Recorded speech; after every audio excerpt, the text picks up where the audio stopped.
주님의 은혜가 함께 하시기를 축복합니다. 오늘 믿음의 삶을 지금 믿음의 삶을 살고 있습니까? 두 번째 시간입니다.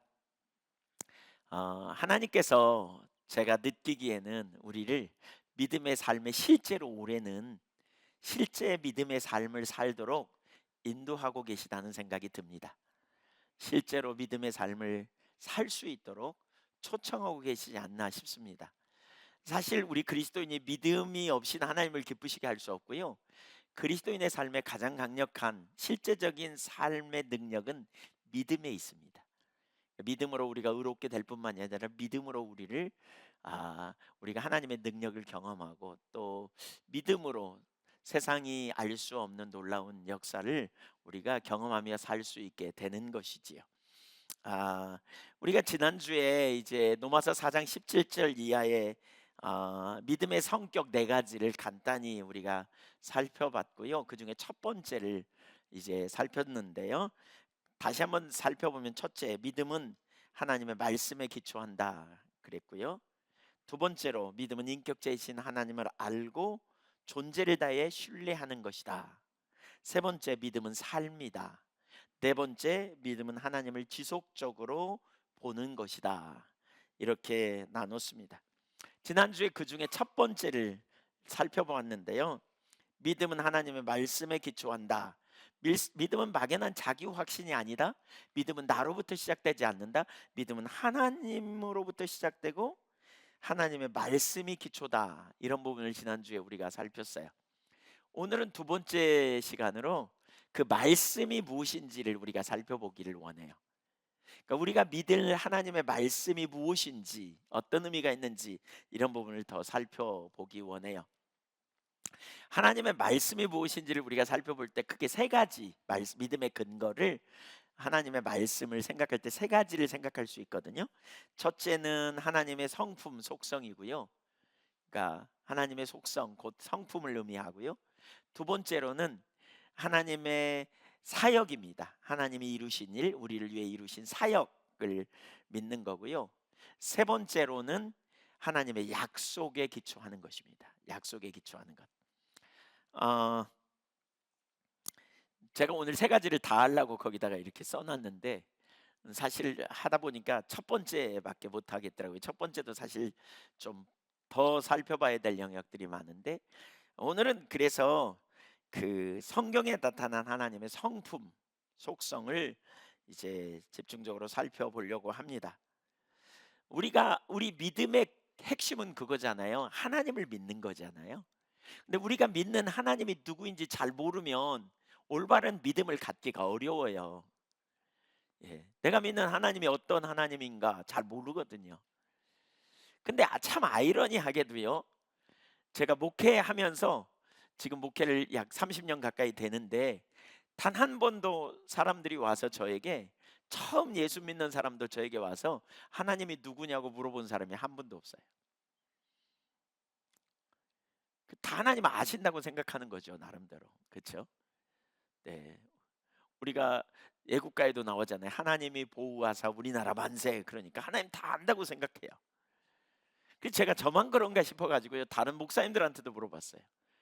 그랬더니 한 분도 없어요.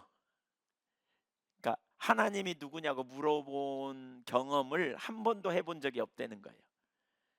그러니까 기본적으로 하나님을 알고 있다고 생각하는 거예요. 근데 그게 과연 성경이 말하는 참된 하나님인지 우리가 잘 모를 수 있다는 거죠. 잘 모르면요, 하나님에 대해서 잘못된 생각과 잘못된 이해를 가지면 결국 우리는 하나님을 잘못 이해할 수밖에 없거든요. 그래서 무엇보다 성경에는 하나님이 누구이신지에 대해서 참 많이 우리에게 소개하고 있는데 그 하나님이 누구인지 우리가 올바로 이해하는 게 되게 중요해요. 하나님의 성품, 속성이라고 표현하는데요. 어, 아브라함도 그랬잖아요. 하나님을 어떤 하나님으로 여기 믿었어요. 기록된 말씀의 기초에서 하나님을 죽은 자를 살리시는 하나님, 없는 것을 있는 것 같이 부르시는 하나님. 로마서 4장 17절에 그렇게 표현하거든요. 하나님은 무에서 유를 창조하시는 하나님, 죽은 자를 살리시는 하나님으로 믿었다는 거예요. 그러니까 이 하나님을 알므로 그 하나님께 반응하는 삶이 참된 믿음의 삶이고, 이게 그리스도인의 삶인 것이죠. 자, 그럼 하나님이 누구인가? 크게 세 가지를 볼 거예요. 첫째, 하나님은 스스로 계시는 분이십니다. 하나님은 스스로 계시는 하나님. 출애굽기 3장 14절을 같이 읽어볼까요? 시작. 하나님이 모세에게 이르시되 나는 스스로 있는 자이니라. 또 이르시되 너는 이스라엘 자손에게 이같이 이르기를 스스로 있는 자가 나를 너희에게 보내셨다 하라. 하나님이 처음으로 모세와 만나 주시는 장면이 출애굽기 3장에 나오거든요. 모세는 하나님이 누구인지 아마 좀 듣기는 했겠지만 하나님을 개인적으로 알지는 못했어요. 근데 처음으로 하나님을 만났어요. 떨기나무 불꽃 가운데 하나님이 나타나셔 가지고 하나님이 하나님 자신을 계시하시는데, 나는 아브라함의 하나님, 이삭의 하나님, 야곱의 하나님이야. 내가 너희를 가나안 땅으로 인도한다고 했는데 내가 그 일을 위해 왔어. 이렇게 말하지만 뭐 모세가 하나님이 누구인지 잘 못 믿는 눈치예요. 그러니까 하나님께서 뭐라고 말하냐면, 나는 스스로 있는 하나님이야. 그렇게 말해요. 나는 스스로 있다. 예. 나는 스스로 있는 자야. 네가 이스라엘 백성들에게 가서 스스로 있는 자가 나를 너희에게 보내셨다 하라. 이렇게 말씀해요. 여기 스스로 있다, 계신다. 영어로 말하면 I am. I am. 아, 나는 있다. 있다. 그 말은 뭐예요? 완전히 독립된 분. 그러니까 누구의 영향도 받지 않으시는 분. 누구의 공급도 필요 없는 분. 예. 그분은 자기의 뜻대로 행하시는 분. 그분은 완전한 능력을 가지시고 무한한 능력을 가지시고 스스로 존재하시는 분. 그리고 그 하나님은 생명의 근원이 되신 하나님이세요. 그러니까 생명이 있으실 뿐 아니라 우주에도 생명을 주시고 모든 피조물의 생명의 근원이 되시는 분. 스스로 계신다는 말의 의미가 그런 의미입니다. 이사야 40장 28절 한번 보실래요? 너는 알지 못하였느냐, 듣지 못하였느냐, 영원하신 하나님 여호와 땅 끝까지 창조하신 이는 피곤하지 아니시며 곤비하지 않으시며 명철이 한이 없으시며. 이 하나님이에요. 스스로 계신 하나님은 바로 이런 하나님이야. 예, 이런 하나님이야. 그러면서 29절, 피곤한 자에게는 능력을 주시며 무능한 자에게는 힘을 더하시나니. 사실 하나님이 스스로 계시고 무한한 능력을 가지시고 스스로 존재하시는 생명의 근원이 되시는 하나님이심, 이게 우리에게 어떤 의미이냐? 그 하나님을 의지할 때 하나님이 우리에게 때를 따라 돕는 은혜도 주시고 능력도 부어주시고 공급해 주신다라는 거예요. 그 하나님이. 믿으십니까? 이사야 40장 31절을 보세요. 같이 읽어볼까요? 시작. 오직 여호와를 앙망하는 자는 새 힘을 얻으리니 독수리가 날개치며 올라감 같을 것이요 다른 박질하여도 곤비하지 아니하겠고 걸어가도 피곤하지 아니하리로다. 여호와는 주는 분. 모든 피조물은 여호와께 받는다라는 것을 가르치고 있어요. 우리 조금 덜 울리게 좀 해줘 보실래요? 에코를 제거. 그래서 성경은 뭐라 그러냐? 하나님은 생수의 근원이시다. 예레미야 2장 13절에 그렇게 말해요. 생수의 근원 아시죠? 생수.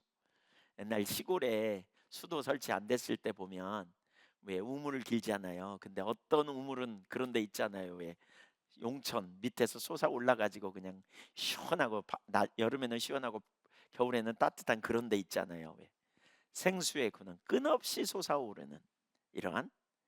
팔레스틴 땅은 그 물이 별로 없는 땅이거든요. 우리처럼 파면 아무데나 나오는 그런 곳이 아니에요. 그렇기 때문에 물이 너무너무 귀한데 하나님을 생수의 근원으로 묘사하고 있어요. 끊임없이 공급하는 모든 생명의 근원. 그래서 모세는 하나님을 뭐라 그러냐? 생명이라 그래요. 생명. 신명기 30장 19절 20절에 그런 표현이 있잖아요. 생명 하늘과 땅을 불러 너희에게 증거를 삼노라. 내가 생명과 사망과 복과 저주를 너희에게 두었다. 그러니까 너와 내 자손이 살기 위하여 생명을 택하라. 그러면서 20절에 보면 그는 내 생명이시요 그랬어요. 누구요? 하나님이요. 그러니까 살기 위해서 뭘 하라는 거예요?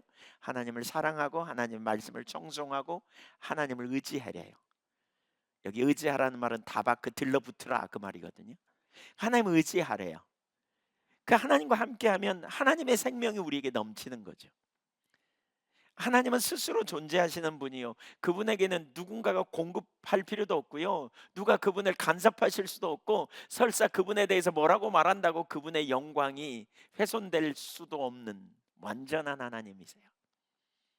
우리는 그분을 의지할 때 그분으로부터 공급받는 생명이신 하나님이 우리와 함께할 때 하나님의 생명이 우리에게 넘치는 게 뭐냐? 복이에요, 복. 예, 복. 그 하나님, 그 하나님이 우리와 함께 해 주시는 거죠. 사실 하나님은 눈에 보입니까? 안 보입니다. 하나님은 영이십니다. 스스로 계신 하나님을 우리는 알 수 없습니다. 왜냐하면 눈에 보이지 않기 때문에 몸이 없으세요. 그리고 제한도 없으신 분이세요. 그러니까 하나님은 눈에 보이지 않지만 그럼에도 불구하고 때때로는 하나님은 자신을 우리에게 의도하실 때 보이실 수 있습니다. 그리고 또한 자신에 대해 우리가 알아들을 수 있는 언어로 우리에게 말씀하시기도 합니다. 그래서 우리는 하나님을 개인적으로 알게 되는 일은 하나님의 계시에 의해서 우리가 하나님을 알게 되는 것이지요. 그리고 어떤 경우에 또 하나님께서 우리 가운데 임재하셔서 우리로 하나님이 우리와 함께 계심을 알 수 있도록 해주시는 거죠. 자, 이것들을 종합해서 보면 하나님은 인격체이심을 우리가 볼 수 있어요. 하나님이 나는 스스로 있는 자다, I am이라고 말할 수 있는 것은 인격체만 할 수 있는 표현입니다. 인격이 뭐예요? 지정의가 있다는 거예요. 지성이 있고 감정이 있고 의지가 있고 자기 결정권이 있는 거죠. 이게 인격체입니다. 그래서 하나님의 인격체 되심을 성경에서는 참 많이 얘기하는데 시편 115편을 한번 보실까요? 시편 115편 1절부터 3절까지 우선 읽습니다. 시작. 여호와여 영광을 우리에게 돌리지 마옵소서. 우리에게 돌리지 마옵소서. 오직 주는 인자하시고 진실하심으로 주의 이름에만 영광을 돌리소서. 어찌하여 문 나라가 그들의 하나님이 이제 어디 있느냐 말하게 하리이까? 오직 우리 하나님은 하늘에 계셔서 원하시는 모든 것을 행하셨나이다. 하나님은 인격체세요. 하늘에 계신, 그러나 원하시는 것을 다 이루시는 하나님. 믿으십니까? 네, 하나님이 인격체세요. 그런데요, 이와 대비해서 우상에 대해서 설명해요. 4절. 우리말에는 안 나와 있지만 그러나라는 단어를 넣어야 돼요. 그러니까 넣어져 있어요. 원어는. 한번 같이 그러나라는 단어를 넣어서 읽어볼까요? 그러나 그들의 우상은 은과 금이요 사람의 손으로 만든 것이라 입이 있어도 말하지 못하며 눈이 있어도 보지 못하며 귀가 있어도 듣지 못하며 코가 있어도 냄새 맡지 못하며 손이 있어도 만지지 못하며 발이 있어도 걷지 못하며 목구멍이 있어도 작은 소리조차 내지 못하느니라. 너네 뭘 보냐 그런 거죠. 여러분, 우리 하나님은 인격체세요. 많은 사람들이 왜 하나님을 교회에 와서 안 물어볼까요? 안다고 생각하기 때문에 그래요. 나름대로 하나님을 안다고 생각해요. 절에 다니는 사람도 하나님 안다고 생각하고 우상 숭배하는 사람도 다 하나님 안다고 생각하고 그러죠. 예. 사실 절에 가서 만들어 놓은 그런 상은 누가 만든 겁니까? 여러분, 그 부처상 누가 만든 겁니까? 그거 사람이 만든 겁니다. 거기에 생명이 있지 않습니다. 그래서 엄격한 의미로 불교는 자기 수양입니다. 자기 자신의 돛 닦는 거예요. 그러나 우리 기독교는 그게 아닙니다. 살아계신 하나님을 예배하는 겁니다. 하나님과 만남을 우리가 사모하고 하나님이 우리에게 말씀하시고 우리는 그의 음성을 듣고 우리는 그분 앞에서 우리의 삶을 조정하고 우리는 그분을 신뢰하는 믿음 안에 사는 것이 우리의 신앙입니다. 그러니까 하나님을 잘 모르는 사람은 어떻게 될까요? 하나님을 잘 모르는 사람. 하나님 안다고 생각하지만 절에 다니면 뭐 이렇게 신앙생활 이렇게 나름대로 했던 이런 사람들은 하나님 누군지 잘 몰라요. 그냥 하나님 막연한 어떤 관념 속에 있는 하나님 막연한 어떤 어떤 신쯤으로 생각하는 거죠. 그러나 하나님은 여러분 인격체시고 살아계시고 스스로 계시고 하나님은 완전하신 하나님이십니다. 과거에 어떤 분이 교회에 처음 오셔가지고 제가 성경 공부를 해라 그랬어요. 성경 공부를 하셔야 된다고 그랬더니 네 그러면서도 안 해요. 그래서 한 번 또 말했더니 저를 쳐다보시면서 그래요. "목사님, 저도 신앙이 뭔지 좀 알아요. 저도 하나님 누군지 알아요. 하나님 알아요." 그러시더라고요. 그래서 "아니, 어떻게 아세요? 성경을 좀 읽으셨어요? 교회에 좀 다니셨어요?" 그랬더니 "아니요. 제가 부처님 좀 모셔 봤거든요." 예. 같습니까? 전혀 다릅니다. 다릅니다. 성경이 말하는 하나님은 스스로 계신 완전하신 하나님입니다. 완전하신 하나님. 그래서 예수님은 자꾸 하나님을 소개하시거든요. 뭐라고요? 인격체로 소개해요. 요한복음 14장 9절에 보면 예수께서 이르시되 빌립아, 내가 이렇게 오래 너희와 함께 있으되 네가 나를 알지 못하느냐? 나를 본 자는 아버지를 보았거늘 어찌하여 아버지를 보이라 하느냐? 그러니까 예수님이 인격체이신 것처럼 하나님이 인격체시라는 거죠. 그러면서 요한복음 10장 30절에 나와 아버지는 하나다 그랬어요. 인격체예요. 인격적이세요. 인격이 있으세요. 인격이 뭐예요? 말을 하는 거잖아요. 말을 듣기도 하고. 그래서 예수님이 기도하실 때 보세요. 막연하게 아무에게나 기도한 게 아니잖아요. 예수님 누구에게 기도해요? 살아계신 아버지 하나님께 기도하는 거죠. 그리고 하나님의 응답을 받게 되는 이게 인격적 관계예요. 우리 신앙은 막연한 게 아니에요. 여러분, 교회 나올 때 이 개념이 없으면 교회 나올 때 그냥 절에 다니는 사람들이 그냥 그 4월 초파일 날 그냥 나름대로 옷 깨끗이 입고 가서 절에 가서 이렇게 의식 지키듯이 하는 이거 아니에요. 우리 예수 안 믿는 사람들이 죽은 조상에게 제사 지낼 때 그냥 경건하게 하고 마음가짐 가지고 가고 이렇게 앉아 있다가 아니 어떤 제사 의식 지내듯이 예배가 그게 아니에요. 살아계신 하나님, 스스로 계신 하나님, 우리와 인격적 관계를 가지시는 하나님께 예배하는 거예요. 우린 그 하나님께 예배하는 거예요. 하나님은 우리의 혀의 말을 다 아세요. 우리의 고백을 들으시고 우리를 알고 계시고 뒤에 나오지만 이 하나님이세요. 인격제이신 하나님. 그분은 의지를 가지고 계시고 우리가 그 하나님을 예배하는 것을 기억해야 돼요. 그 하나님께 우리가 기도할 때 그 하나님은 들으시고 그 하나님은 응답하시는 인격체이신 하나님, 인격적이신 하나님, 스스로 계신 하나님, 이 하나님과 깊은 만남이 있기를 축복합니다. 두 번째, 하나님은 무한하십니다. 무한하세요. 한계가 없는 거죠. 출애굽기 3장 14절 아까 우리가 봤죠. 스스로 계신다 그랬죠. 나는 스스로 있는 하나님이다. 스스로 있다라고 그러죠. 무한하신 하나님을 의미해요. 시간과 장소, 공간 여기에 이러한 그러니까 지식 이러한 것 능력에 있어서 제한이 없으신 분이에요. 사실 우리는 시간의 제약을 받고 공간의 제약을 받잖아요. 그리고 지식에 있어서도 한계가 있잖아요.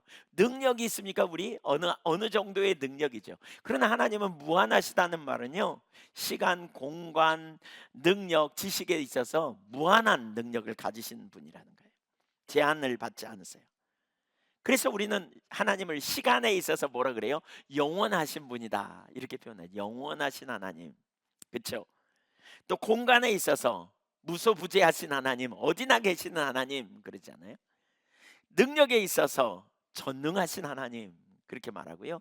지식에 있어서 전지하신 하나님, 모르심이 하나도 없는 다 아시는 하나님이라고 표현하죠. 자, 그 밑에 하나씩 좀 살펴볼까요? 첫째, 영원하신 하나님. 영원하신 하나님. 시간의 제약을 안 받으신 하나님이에요. 우리가 믿는 하나님은 시간의 제약을 안 받으신 하나님. 우리가 지금 믿음에 의한 삶을 살펴보거든요. 이 믿음을 가지려면 하나님이 누구이신가를 제대로 알아야 올바로 믿을 수 있어요. 하나님은 영원하신 분이에요. 성경에 되게 많이 나오는데요. 시편 90편 2절 좀 읽어볼까요? 시작. 산이 생기기 전 땅과 세계도 주께서 조성하시기 전 곧 영원부터 영원까지 주는 하나님이십니다. 영원부터 영원까지 계시는 영원. 영원이 무엇이냐고 누가 물으니까 어떤 분이 대답하기를 이렇게 말했어요. 새 한 마리가 여기서 뭘 물고요. 이렇게 흙을 물고 달까지 날아갔다가 달에다 놓고 내려오는 것이 영혼의 첫날이다. 이렇게 말했어요. 그러니까 얼마나 말아요. 여기서 달까지 날아가는 것도 불가능하지만 설사 날아갔다 그래도 말할 수 없이 오래 걸리잖아요. 새가 날아가는데 그리고 갔다 오는 게 영혼의 첫날이다. 이렇게 말해요. 영혼의 첫날이다. 근데 하나님은 영원 전부터 스스로 계시고 영원까지 계시는 하나님이시죠. 영원 전부터 영원까지 계신 하나님. 그분이 우리의 하나님이라는 거예요. 요한계시록 1장 8절 보세요. 주 하나님이 이르시되 나는 알파와 오메가라. 여기 알파와 오메가는 헬라어의 그 알파벳, 헬라어의 알파벳이죠. 알파로부터 시작해서 오메가까지가 끝이거든요. 예, 알렙, 베트, 김멜 뭐 이렇게 쭉 얘기한 이게 히브리어인데, 그 알파, 베타, 감마 이렇게 뭐 이렇게 쭉 나눠서 오메가로 가요. 이게 히브리어고요. 근데 처음부터 끝까지라는 거예요. 이전에도 있었고 전에도 있었고 이제도 있었고 전에도 있었고 장차 올 전능하신 하나님이라고 표현해요. 이런 표현이 참 많이 나와요. 시편에도 나오고 요한계시록 4장 8절에도 보면 거기 그런 예배를 하거든요. 예, 영원히 계시는 하나님을 예배해요. 네, 곧 시간을 초월하시는 하나님이라는 말이에요. 그래서 하나님을 뭐라 그래요? 초월자 하나님이라 그래요. 초월자 하나님. 모든 피조물로도 분리됐고, 그래서 시간 밖에서 하나님은 시간을 보시는 거죠. 초월자예요. 그러니까 하나님 앞에서는 미래도 우리의 우리의 과거도 현재고 우리의 미래도 현재예요. 하나님은 한눈에 보시는 거죠. 한눈에 딱 보는, 마치 그런 거죠.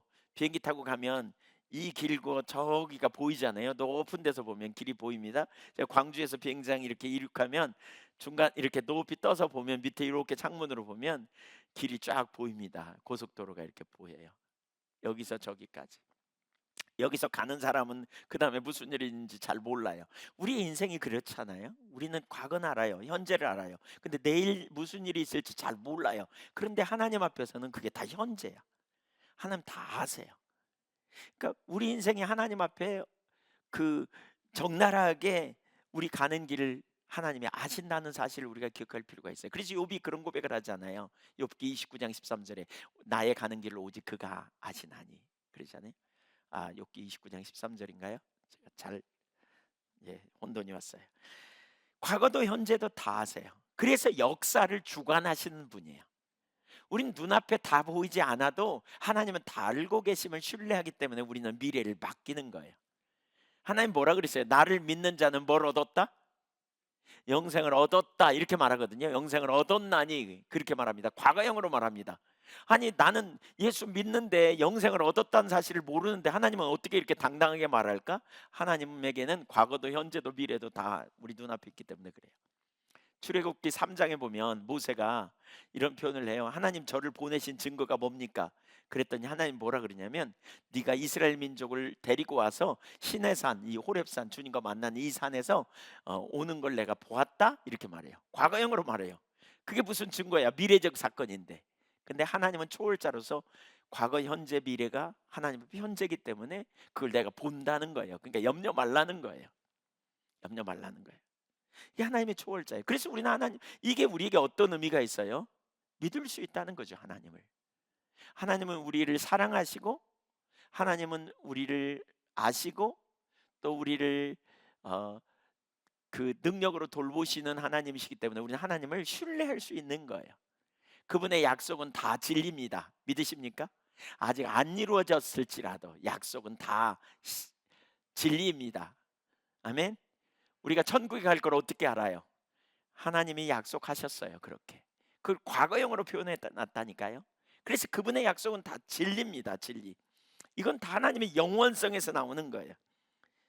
그러나 하나님은 초월자이면서도 동시에 또한 내재하시는 분으로 성경은 소개하고 있어요. 세상과 동떨어져서 뒷짐지고 계시는 분이 아니에요. 보고만 계시는 게 아니고요. 하나님은 역사를 주관하시고 역사에 개입하셔서 저와 여러분을 인도해 주시고 동행하시고 도와주시는 분이세요. 또 겸손한 자에게 은혜를 부으시고 때를 따라 돕는 은혜를 강구하는 자에게 부어주시는 하나님이세요. 초월자이며 동시에 내재자이신 하나님을 이사야 57장 15절에서는 이렇게 표현하고 있습니다. 같이 읽어볼까요? 지극히 존귀하며 영원히 고하시며 거룩하다 이름하느니, 이 초월적 하나님이죠. 그 다음에 거기 보세요. 내가 높고 거룩한 곳에 있으며, 이게 다 초월자 하나님입니다. 그 하나님이 내제자로 간섭하신다. 어떻게? 통회하고 마음이 겸손한 자와 함께 있나니 이는 겸손한 자의 영을 소생시키려 시키며 통회하는 자의 마음을 소생시키려 함이라 그랬어요. 초월자이면서 동시에 내재하시는 하나님. 그래서 예수님은 그 하나님을 이렇게 소개하고 있습니다. 하늘에 계신 우리 아버지. 하나님이 어디 계시다고요? 하늘에 계세요. 근데 그분이 내재자로 오셔서 우리에게 아빠 노릇 해주신다는 거예요. 그게 삼위일체입니다. 하늘에 하나님이 계시고 성부 하나님이 계신다면 하늘을 비우고 우리 가운데 오신 게 아니고요, 제2위격이신 성자 하나님이 우리를 위해 오셨어요. 그래서 우리를 구원하기 위해 대속의 제물이 되셔서 죽으시고, 초월자이신 하나님이 우리를 그 보혈의 공로를 의지하는 우리를 구원해 내신 거죠. 그리고 성령 하나님이 오셔서 우리 가운데 동행하세요. 하나님은 하늘에 계시지만 우리와 동행하시는 하나님, 초월자이며 내재하시는 영원하신 하나님, 그 영원하신 하나님을 잘 알 수 있기를 축복합니다. 하나님 영원하시다. 우리가 자녀가 부모를 바라보면 어렸을 때는 우리 부모님은 영원할 것 같잖아요. 근데 늘 연세가 되시면 점점 늙어가잖아요. 힘이 없고 무력하고 연약하고 결국 돌아가시잖아요. 인간이 얼마나 유한한 존재인지. 그러나 그에 반해 하나님은 무한하고 영원히 계시는 하나님, 믿을만 합니까? 네, 그렇습니다. 믿을만 합니다. 하나님은 믿으십시오. 하나님을. 두 번째, 불변하시는 하나님이십니다. 변하지 않으십니다. 순간순간 기분에 따라 바뀌시는 하나님이 아닙니다. 하나님은. 민수기 23장 19절을 보겠습니다. 하나님은 사람이 아니시니 거짓말을 하지 않으시고 인생이 아니시니 후회가 없으시도다. 어찌 그 말씀하신 바를 행하지 않으시며 하신 말씀을 실행하지 않으시랴. 야고보서 1장 17절도 한번 볼까요? 온갖 좋은 은사와 온전한 선물이 다 위로부터 빛들의 아버지께로부터 내려오나니 같이죠. 그는 변함도 없으시고 회전하는 그림자도 없으시니라. 동일하시다는 거예요.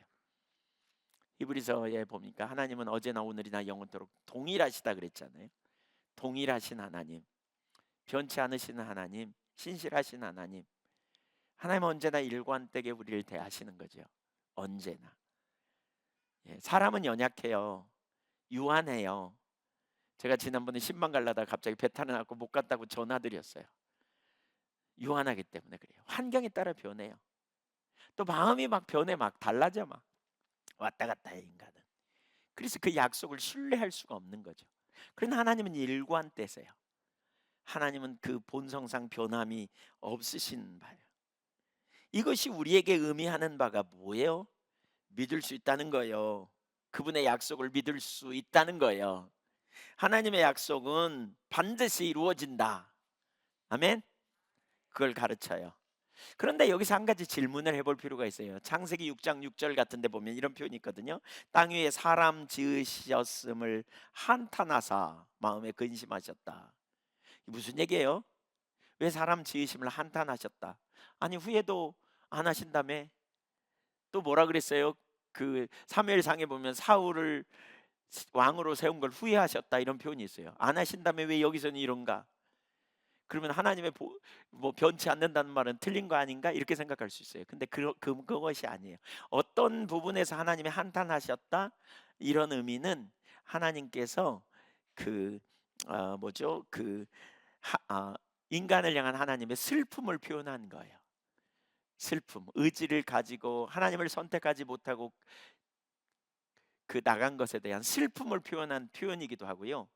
또 다른 부분에서 하나님이 이렇게 한탄하셨다 또는 후회하셨다라는 표현은 예를 들면 조건적인 경우가 있어요. 조건적인 경우. 그러니까 하나님이 뜻을 돌이키는 경우가 조건적이죠. 예를 들면 니느웨에 하나님이 사람들을 심판하겠다고 요나에게 말씀하죠.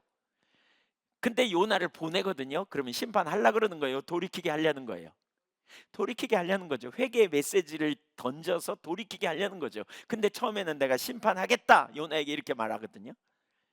그러니까 요나가 안 가려고 도망가다가 결국 가잖아요. 가가지고 회개란 말도 아니에요. 하나님이 이 성을 사흘 만에 심판할 것이다 이렇게 말해요. 그리고는 박너쿨 광야에 숨어가지고 박너쿨 밑에서 이렇게 보잖아요. 그러면서 그런데 사흘 만에 안 망하니까 내가 그럴 줄 알았다고 하나님이 이 나쁜 놈들 망하게 해야 되는데 왜 안 망하게 하냐고 그러면서 막 그러잖아요.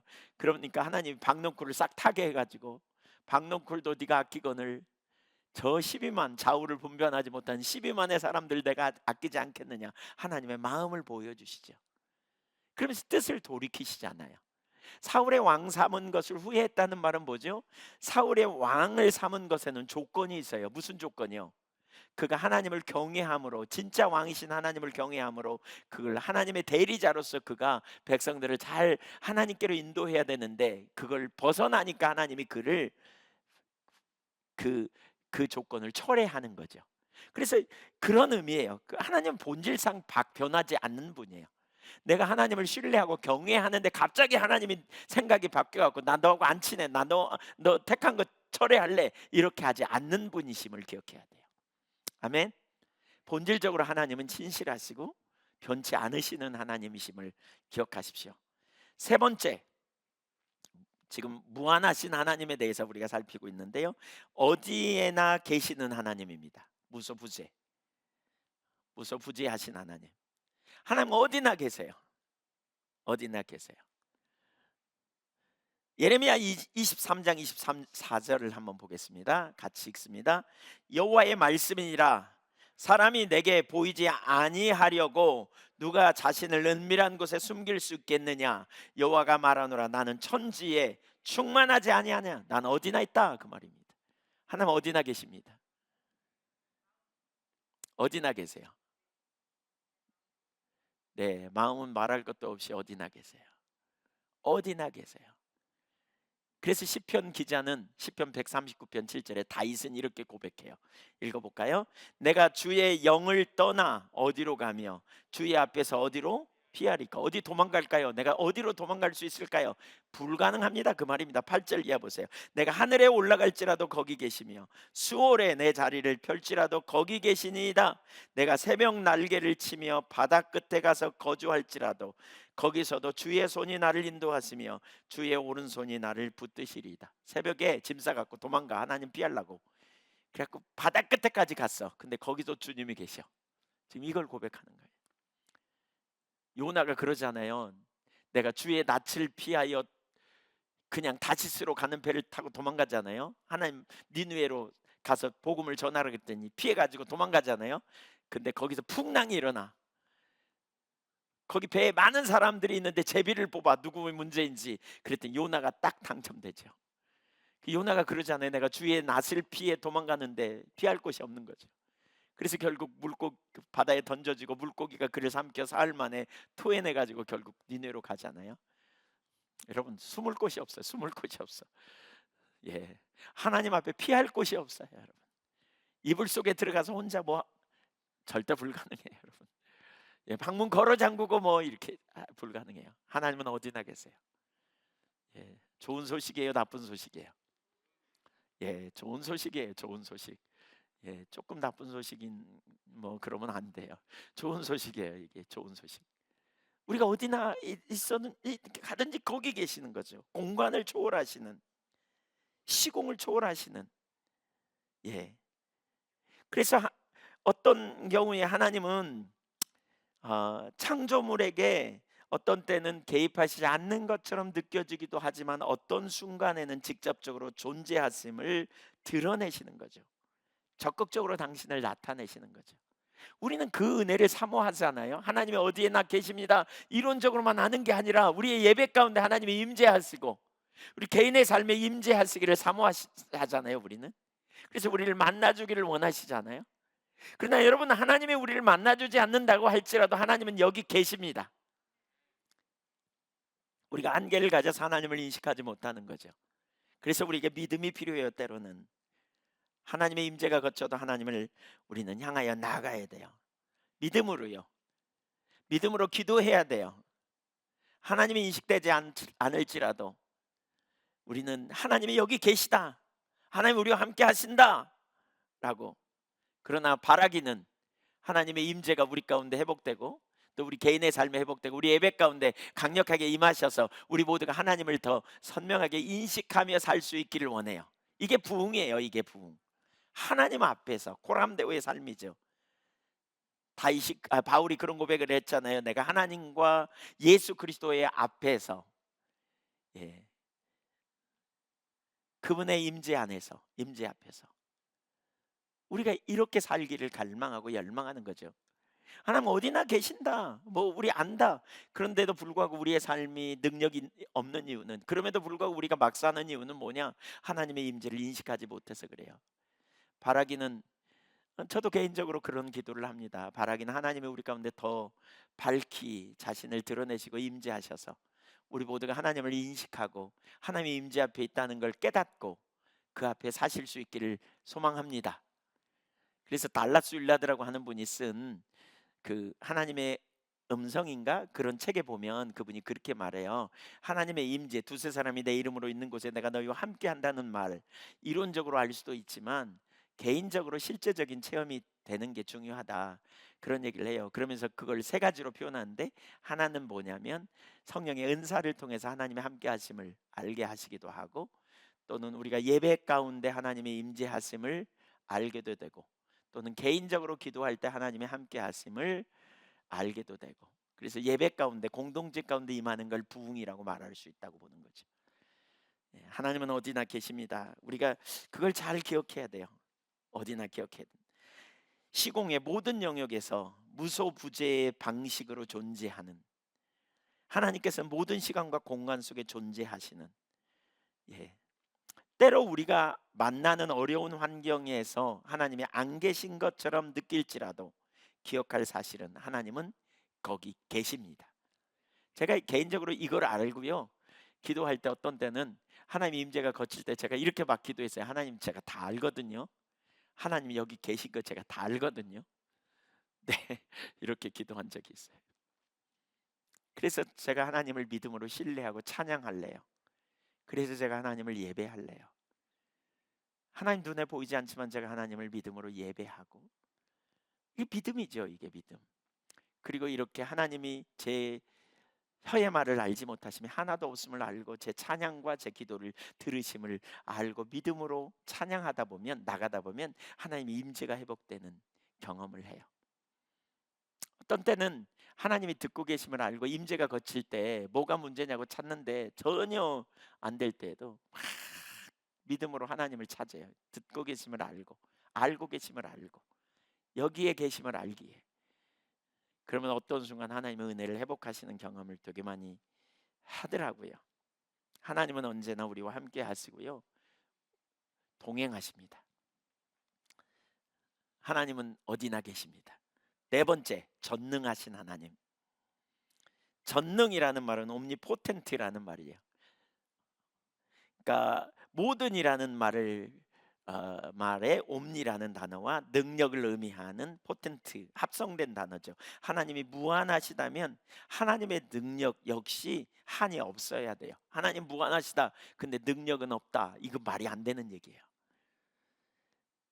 그래서 하나님의 사람들이 알아야 될 진짜 중요한 지식 중에 하나는, 따라해주세요. 하나님은 무한하시다. 하나님은 전능하시다. 완전한 능력을 가졌다, 그 말입니다. 그래서 하나님이 하나님의 사람들에게 뭔가 일을 시킬 때, 뭔가 믿음을 갖도록 초청할 때 하나님이 전능하신 분이라는 걸 소개합니다. 창세기 18장 14절 보겠습니다. 시작. 여호와께 능하지 못한 일이 있겠느냐? 기한이 이를 때에 내가 네게로 돌아오리니 사라에게 아들이 있으리라. 아니, 사라의 나이가 아주 많아요. 86세인가 그래요. 사라의 나이가. 그때 자녀를 낳을 가능성이 있어요, 없어요? 없어요. 근데 하나님이 사라에게 아들을 낳을 거래. 그러니까 사라가 장막대에 숨어서 웃어. 그랬더니 네가 웃냐? 그랬더니 저 안 웃었는데요. 그렇죠. 하나님 모르나요? 뭐 다 알죠. 예. 그러면서 그때 주님이 말하는 거예요. 여호와께 능하지 못한 일이 있겠느냐? 없다는 거죠. 여러분, 우리가 진짜 어려운 일이 있거나 문제가 생길 때 항상 염두에 둬야 될, 애워야 될 단어 중에 하나가 바로 이거예요. 구절 중에 하나가 여호와께 능치 못한 일이 있겠느냐? 한번 따라서 보세요.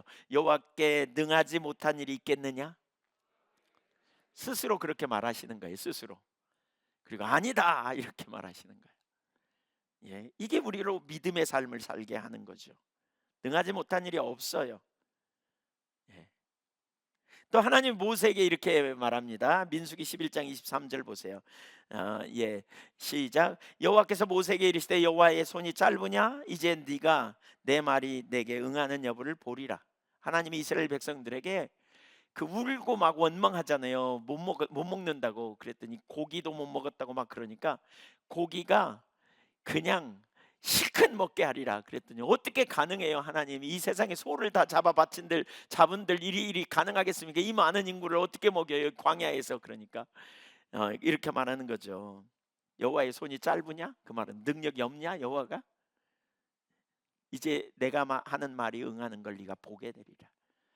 여러분 이런 설교를 들으면서 지식이 아니라 실제가 돼야 되거든요. 그래서 자꾸 그러니까 우리가 믿음은 실제예요. 내가 금방 위기가 생기고 내가 금방 기도할 때 이런 지식이 기초가 돼야 우리 믿음이 실제가 되어져요. 그러니까 어떻게 해야 되느냐? 설교를 들으면서 깨닫게 해달라고 구하세요. 성령님이 조명해 주셔야, 계시해 주셔야. 계시의 3단계가 있어요. 뭐냐? 어떤 어, 어, 그, 그 사람들이 체험한 사건이 있어요. 그게 기록되죠. 기록돼. 이게 그러니까 체험한 사건이 그게 계시의 그러니까 그 1단계라면 기록이 2단계예요. 계시가 기록된 거예요. 우리가 그걸 읽으면서 뭐라 그래요? 우리는 하나님 안다 이렇게 말해요. 근데 아니에요. 여기에 뭐가 필요하냐? 성령의 조명이 있어야 그 계시의 3단계예요. 그게 내게 실제적인 다트, 체험적 지식이라 그러는 거예요. 이 체험적 지식. 성경은 하나님의 놀라운 하나님을 만난 사람들이 써놓은 이야기예요. 그러니까 우리는 그걸 읽으면서 나 이제 하나님이 전능하시다는 걸 알아 이렇게 말하면 안 돼요. 그건 계시 지식으로 와 있는 뿐이에요. 여기 성령님이 조명하셔서 진짜 하나님은 전능하신 하나님인 걸 내가 알고 알 때 믿음으로 우리가 반응하며 나갈 수 있는 것이지요. 여호와의 사자가 어느 날 마리아에게 왔잖아요. 와가지고 뭐라 그래요? 너가 아들을 낳을 거야. 그랬더니 마리아가 깜짝 놀라면서 내가 사내를 알지 못하는데 어떻게 아들을 낳아요? 이렇게 말하잖아요. 그러자 뭐라 그럽니까? 대저 하나님의 모든 말씀은 누가복음 1장 37절에 대저 하나님의 모든 말씀은 능하지 못하심이 없느니라. 다 하신다는 거예요. 믿으십니까? 창세기에도 이걸 계속 가르칩니다. 창세기 1장 3절만 이해하면 3절, 6절, 9절에 뭐 이런 말씀이 있죠. 여호와께서 있으라 하시니 그대로 되니라. 이 말씀이 그냥 반복돼 있어요. 하나님이 천지를 창조하실 때 능력으로 창조하셨다는 거예요. 그래서 하나님의 능력을 신구약에서 하나씩만 꼽으라고 한다면 구약에서는 창조의 능력이고요. 창조의 능력. 근데 이 창조의 능력이 뭐냐? 말씀으로 창조하셨어요. 보통 사람들이 만들 때는 뭐가 필요해요? 도구가 필요해요. 도구가. 재료가 필요하고요. 근데 하나님은 도구도 재료도 필요 없었어요. 말씀으로 있으라 그랬더니 되어진 거예요. 그래서 무에서 유를 창조했다 이런 표현이 있죠.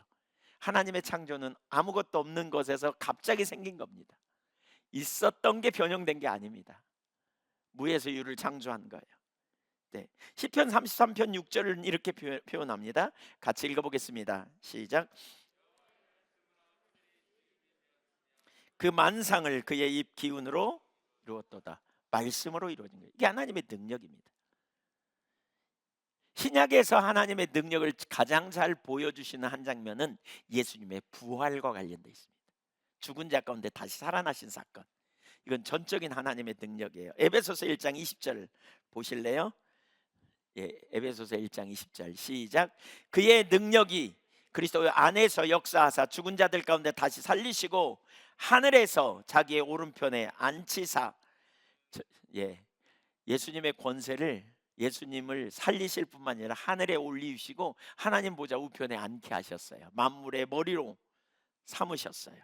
교회의 머리로 만물을 통치하게 하신. 이게 다 누가 하신 거라고요? 하나님의 능력이에요. 하나님의 능력이에요. 그러면서 2장에서 에베소서 1장 마지막에 이걸 설명하고 2장에서 바로 이렇게 말해요. 우리는 허물과 죄로 죽었었다. 근데 그가 그 능력이 우리도 함께 살렸다. 우리도 과거에 세상을 쫓고 공중의 권세 잡은 마귀 뒤에 줄 서 있었는데 마음과 육체 원하는 욕망 따라갔는데, 그러나 긍휼에 풍성하신 하나님이 그 큰 능력으로 함께 살리시고 함께 일으키시고 함께 예수님과 함께 하늘 보좌 우편에 앉게 하셨다. 여러분, 우리가 구원은 전적으로 십자가의 그 죄와 사망을 지고 죽으신 예수 그리스도를 다시 살리신 하나님의 능력이 저와 여러분을 구원해 놓으셨어요. 이 하나님의 완전하신 능력이에요. 그 능력.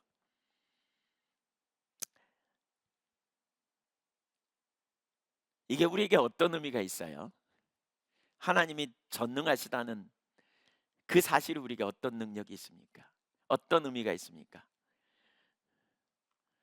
우리가 그 주님 안에서, 내게 능력 주신 자 안에서 바울 사도가 고백한 것처럼 능치 못함이 없다는 것입니다. 주님이 저와 여러분을 보호하시고 지키시고 주님이 하시고자 하면 아무것도 불가능함이 없습니다. 그분이 우리 아빠가 되십니다. 그분이 우리를 돌보십니다. 우리가 우리 인생을 그분에게 의탁할 때 그 하늘 아버지가 우리에게 하시고자 할 때 아무것도 하나님을 가로막을 수 없다는 사실이에요. 이게 얼마나 놀라운 은혜입니까? 얼마나 놀라운 사실입니까? 사실 하나님 자신을 우리에게 계시해 주세요. 그 중에 하나가 이제 능력을 알게 해 주시는 거라면, 이 능력은 뭐냐? 믿음으로 우리가 주님을 따라오도록 하기 위해 능력을 계시해 주세요. 예, 오늘 살펴보는 하나하나를 주님이 우리 가운데 더 계시해 주면 참 좋겠다 싶어요. 제가 과거에도 언급했지만, 제가 전에 섬기던 교회에서 있을 때 제1회 십자가와 성령 컨퍼런스 호남 지역에 집회할 때인데, 그때 설교를 앞두고 기도하는 가운데 하나님이 능력의 하나님이라는 사실을 저에게 선명하게 깨닫게 하셨어요. 그리고 며칠 있다가 교회에 돌아와서, 그 모 심는 철이에요. 시골은 모 심는 철이 엄청 바쁘잖아요. 그 연세 드신 어르신들 모 심는 철에 그냥 안 모이니까 영 어렵더라고요. 그러니까 소그룹 모임을 모였어요. 새벽 4시에 새벽기도 하고요. 4시 반만 되면 우르르 나가서 하루 종일 모심다가 저녁 8시에 들어갔고, 씻고는 8시 반에 모였어요. 예배당. 아니, 그러니까 같이 예배당이 아니라 어느 가정에 모였어요. 한 8분 그때 모였던 것 같아요. 30와트 그 붉은 전구 있잖아요. 왜? 예. 백열등 그거 켜놓고 앉아있지. 모기는 와서 뜯지. 날씨는 덥지. 한 6월 달이었던 것 같아요. 근데 사람들이 찬송할 때는 아무도 안 졸더니 말씀을 시작하니까 다 이래요. 아세요? 고개 안 숙이고 자는 방법, 비결이 있어요. 입을 벌려야 돼. 이 포인트니에요. 이 균형을 잡아주는 거예요. 다 제가 앞에 앉아 있는 분 보니까 한 분도 빠지지 않고 다 이러고 있어. 다 요령을 터득하지 이렇게 숙이지 않을 거다. 숙이면 침도 흘렀는데, 제가 너무 낭망이 되는 거예요, 마음이. 이 교회에 7년 동안 내가 목회하고 있었는데 너무 마음이 낭망되는 거예요. 안쓰럽기도 하고. 그래서 예배 마치고 돌아오면서 투덜투덜했습니다. 돌을 발로 차면서, 이게 뭔가 이게 하나님, 이 교회가 언제 세워집니까? 그러면서 제 아내가 와서 예배 잘 들었냐 그러는데 퉁명스럽게 제가 대답하고 그냥 씻고 와서 그냥 잤습니다. 새벽 3시 반 됐는데 벌써 찬송 소리가 막 나는 거예요. 그냥 사택이 교회 뒤에 딱 붙어 있어가지고, 그래서 나가가지고 예배를 드리고 새벽기도 마치고 이제 마치자마자 또 일하러 우르르 나가시는 거예요. 근데 갑자기 하나님이 저에게 이렇게 물으셨어요. 내가 내 능력으로 저들을 변화시킬 수 없을 것 같으냐? 내가 이 교회를 세울 수 없을 것 같으냐? 제가 그 말을 듣는 순간에 엄청나게 회개했습니다. 그날 하나님 앞에 보이는 환경이 전부라고 생각해서 너무 낭망한, 제가 어떤 때 그 기도가 그냥 마음이 힘들고 그러면요, 무릎도 안 꿇어요. 그냥 왜 새벽기도 할 때 시골 교회는 다 무릎 이렇게 바닥이잖아요. 무릎 꿇고 앉아서 기도하는데, 그날은 양반다리하고 앉아서 하나님, 아이고 낭망해가지고, 근데 그 말을 듣는 순간에 제가 무릎 꿇고 하나님 앞에 엄청나게 회개했습니다. 용서해 달라고. 하나님은 전능하시다고. 그러면서 하나님이 급속도로 교회를 바꾸시더라고요. 성도님들 한 분 한 분의 삶을 바꾸시더라고요. 12월 그 2000년 밀레니엄이죠. 그때 1월 1일 송구영신 예배 드리고 엎드렸는데 하나님이 그날 전혀 생각을 못했는데 그런 내 능력으로 저들을 변화시킨 걸 보라 이렇게 말씀하시는데요.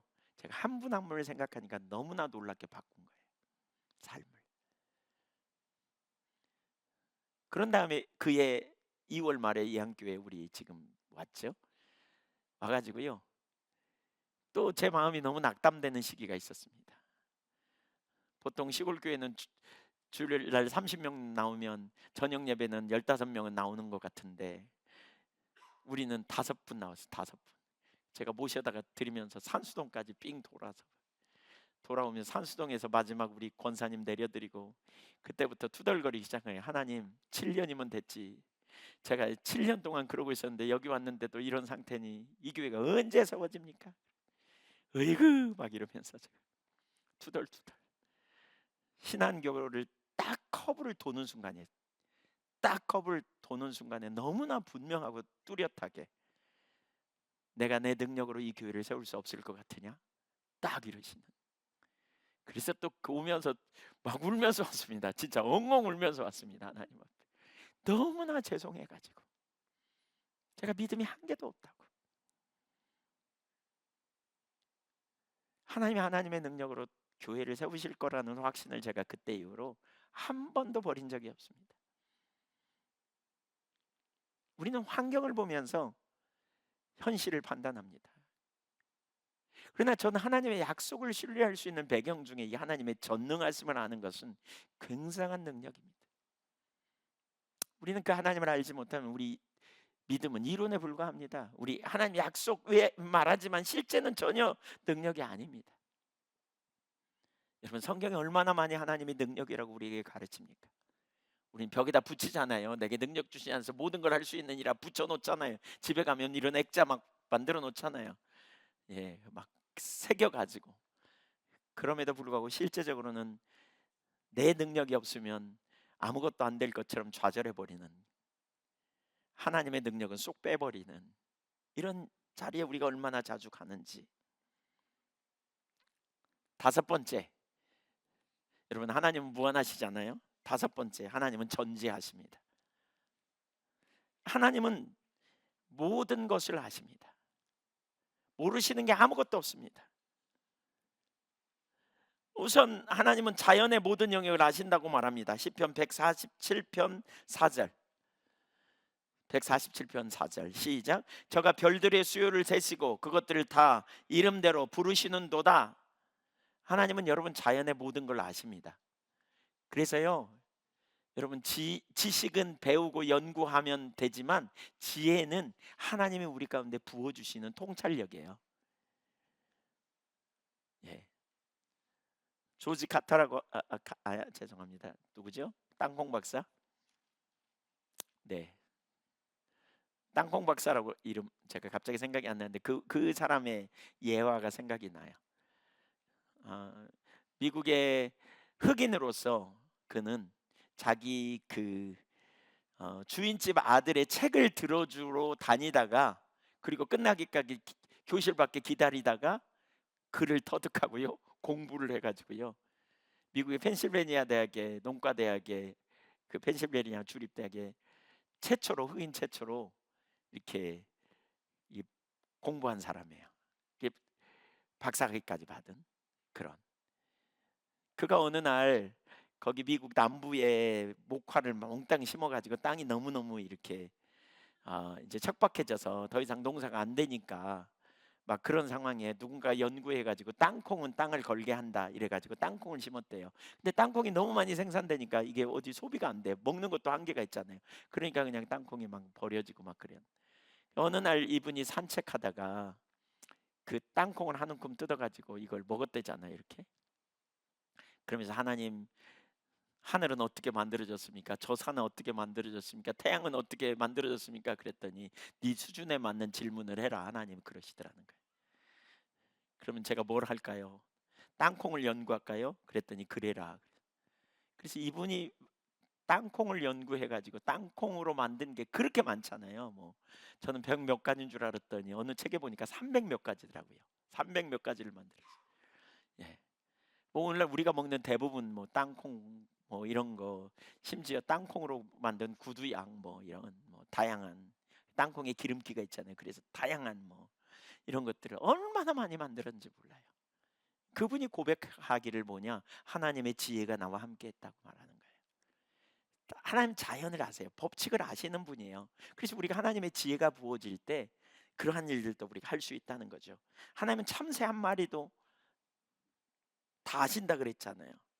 우리에 대해서도 하나님은 다 아세요. 우리의 행동도 말도 형편도 생각도 다 아세요. 마태복음 6장 4절 보세요. 마태복음 6장에 하나님을 아신다는 구절이 되게 많이 나오거든요. 쭉 읽어봅니다. 내 구제함을 은밀하게 하라. 은밀한 중에 보시는 너희 아버지께서 갚으시리라. 8절 그러므로 그들을 본받지 말라. 구하기 전에 너희에게 있어야 할 것을 하나님 너희 아버지께서 하시느니라. 18절 이는 금식하는 자로 사람에게 보이지 않고 오직 은밀한 중에 계신 내 아버지께 보이게 하려 함이라. 은밀한 중에 보시는 내 아버지께서 갚으시리라. 32절 이는 다 이방인들이 구하는 것이라. 너희 하늘 아버지께서 이 모든 것이 너희에게 있어야 할 줄을 아시느니라. 믿으십니까? 우리가 기도할 때 어떻게 기도할지 다 모르지만 이미 다 아셔. 하나님은 우리가 구제할 때, 우리가 착한 일 할 때 모르면 어떻게 하지? 다 아셔요. 저는 이 하나님 아신다는 이 구절을 제가 생각하면서 초등학교 때 선생님이 착한 일 하면 표를 주거든요. 이렇게 티켓을 그 10장 모으면 크레파스 하나 줬어요. 5개 모아가지고 오면 노트 한 권 줬고. 그래가지고 착한 일을 하려고 얼마나 애썼는지 몰라요. 휴지가 떨어져 있다 그러면 맡아 놓는 거예요. 이거. 예, 책상이 비틀어져 있다 그러면 맡아 놔요. 근데 문제는 한 가지 뭐냐면 선생님은 없다는 거예요. 거기 없어. 그러니까 오셔야 돼, 오셔야 돼. 어쨌든 받으려면 오셔야 돼. 근데 우리는 착한 일 해놓고 염려할 필요가 없어요. 아무도 모르는 가운데 우리가 청소를 하든 아무나 누구를 돕든 우리가 무슨 기도를 하는지 하나님은 다 보고 계셔. 예, 그 하나님 은밀한 중에 보신다 그랬잖아요. 하나님 다 알고 계세요. 시편 139편은 하나님의 전지하심을 강해해 놓은 것 같아요. 제가 보니까 강해 설교 같이 자세히 설명해 놨어요. 시편 139편 1절 보세요. 시작. 여호와여 주께서 나를 살펴보셨으므로 나를 아시나이다. 2절 주께서 내가 앉고 일어섬을 아시고 멀리서도 나의 생각을 밝히 아시오며. 좋은 소식이에요. 여러분의 생각 다 아신대. 지금 무슨 생각하고 있는지 다 아셔. 주님이. 좋은 소식입니까? 나쁜 소식입니까? 네, 좀 염려되시는 분도 있죠, 이거? 네, 성경에 뭐라 그랬어요? 음란을 품으면 간음했나? 형제를 미워하는 자마다 간음했다. 이거 다 아신대, 다 아신대. 사실 이 지식 때문에 우리가 뭐예요? 하나님 앞에 서면 정직해지는 거예요. 이 지식이 없으니까 자꾸 가려요. 여러분, 하나님과 정직해야 친밀해지거든요. 부부간에도 비밀이 많으면 친밀해지기 어려워요. 근데 하나님 앞에서는 가릴 수가 없어. 근데 나는 모르는 척하고 이 지식이 없어갖고 안 그런 척하고 시침이 떼고 하나님 앞에 이러면 안 돼. 이것 다 아신데 생각까지 다 아셔. 그러니까 우리가 더 민감해지는 거죠. 죄에 대해서 생각까지도 회개하고 남에 대한 미운 마음 품으면 금방 회개하고 하나님 잘못했다고 고백하고 이렇게 나가는 거예요. 이 믿음이에요. 이게 다 믿음의 행위예요. 이 믿음.